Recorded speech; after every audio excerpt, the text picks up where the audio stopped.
Hey Kings of Dragons, Dragon King 551, and we are back with Kryptonian type videos. I said before that you'll see a lot of me explaining Superman and Lois part 1, 2, 3, and 4 about the show itself on a bigger level than just explaining season 4.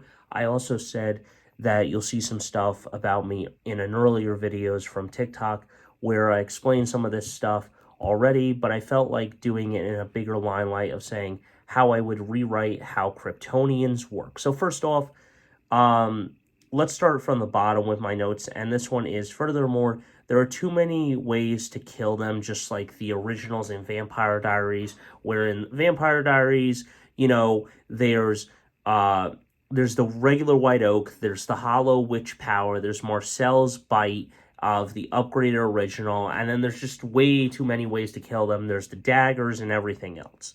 And now going into SNL, we see other ways that they can basically die in Superman and Lois. So first off, let's talk with the first off thing. Different kryptonite affects them differently, but the only weakness to kill them. See, this is the thing where a White Oak stake kills an original. Kryptonite is the only weapon that should kill them. That is my first rewrite as a fan of Superman and Supergirl and Kryptonians. I know, the comics are 60 years old. You can get on my case about that, but this is my way of rewriting it to please the audience a little bit better. If I do a fan fiction about it, I'm going to rewrite it in a different way to a certain degree, but I still like the dark side plot in Superman and Lois, as I talked about earlier today. Secondly, the different suns give them more power, not less, or weakening them to basically a human. With the red sun and them, you know, if they're under the red sun, I think that they should have had some powers, and then once they went to Earth with the golden sun, it should have given them a different powers depending on how powerful they are. Because when Supergirl tries to use the satellite to boost her power even more, to go toe-to-toe with Nextly and Lex Luthor, she gets more power, but then she doesn't want to harm the people on Earth and stuff. Third and fourthly, now with Superman and Lois out, you know, this is where things are going to be really context and everything. First off, we see that Supergirl gets rattled from an explosion, but we know that Supergirl is more powerful in her show than that Superman version. She falls into the water, and this whole sun dip thing where she flew too close to the sun and became basically cancer with her cells, which was bizarre. Doppelganger from Earth Nazi, Earth X. But when Superman sun dipped himself, it didn't cause any problems. And I get it because it's a different thing. But, you know, drowning in water because of that, not being able to get their neck snapped or heart ripped out should be a thing. Also, they should be able to breathe in outer space because they are an alien and stuff. They should kind of be able to fly in outer space.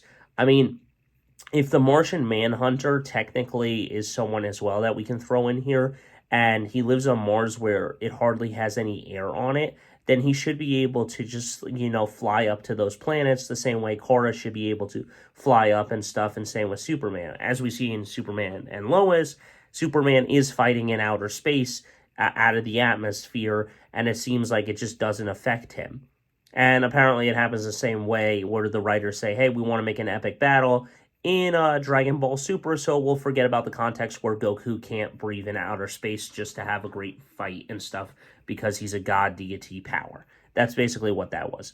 And finally, the healing factor should be like Wolverine and stuff, you know, heal really fast, impenetrable skin, and everything else. And yeah, furthermore, once again, too many ways to kill them, just like the original, so this is how I would say it, rewriting how Kryptonians work. First off, I just don't think that the way that this happened and the way that they wrote them is correct in my book. I think that because they have impenetrable skin, and as Superman once said in a funny quote that I always liked quoting for the Arrowverse is, see, if the bullets don't work, why the punching? I never understood that. And that's so true because the moment you punch, you break your hand. So I mean, this is where I just don't like how there's too many ways to kill them because, you know, they have impenetrable skin and their bodies are basically metal, rock, whatever you want to call it. You're punching a rock, you're punching a stone wall, you're not going to break through it. And ultimately, that's how I feel that the Kryptonians should have been and stuff. But that's all I got for you guys. So until next time, don't forget to stay radical. I'll see you in the next one. Hit that like button, smash that subscribe button. Let me know your thoughts on Kryptonians and everything else in the comments below. Let me know your thoughts on them. Let me know how you would rewrite them. Personally, I think I did a pretty good explanation on it. But let me know your thoughts on it and how you would rewrite the Kryptonians in your book.